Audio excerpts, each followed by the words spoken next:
ఏంట్రా నన్ను అలా చూస్తున్నావు? కాదురా, నువ్వేనా? నేనే. ఎందుకు వచ్చిందిరా నీకు ఆ డౌట్? చచ్చిపోయి ఆత్మ అయిపోలేదు కదా? రేయ్ ఉండు, సెక్స్ చేస్తానా? నిజం రే, నువ్వు బతికే ఉండవా?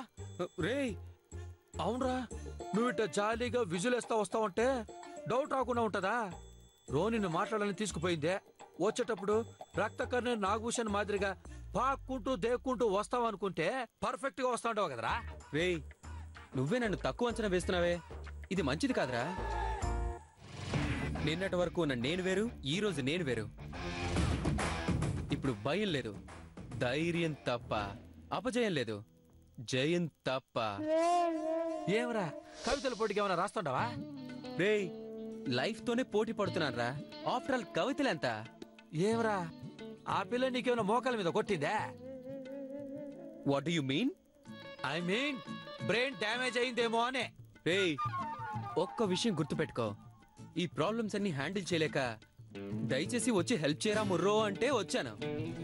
అంత తెలివితేటలు ఉన్నవాడివే అయితే ఇప్పుడు ఎంతవరకు నువ్వు చేసింది ఎందుకు వర్కౌట్ అవ్వలేదు? నా హెల్ప్ ఎందుకు అడిగావు? కరెక్టేరా, నీ అంత తెలివితేటలు నాకు లేనట్టే ఉండాయా, లేకపోతే ఈ పాటికి తప్పించుకొని ఉండేవాడిని కదా. సరే, రోని నేను ఎందుకు తీసుకుపోయిందే? ఏమడిగిందే? నువ్వు దెబ్బలు తినకుండా ఎట్ట తప్పించుకొని వచ్చినావురా?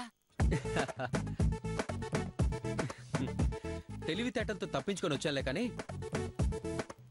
రోహిణి అయితే నువ్వు ఏదో నాటకం ఆడుతున్నావన్న విషయం పసిగట్టేసింది.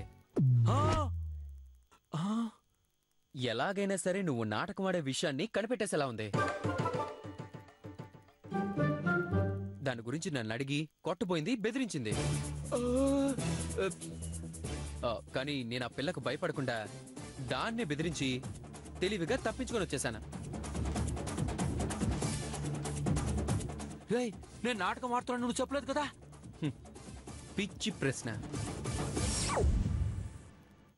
చెప్పుంటే ఈ పాటికి నీ పరిస్థితి ఎలా ఉండేదో ఒకసారి ఊహించుకో.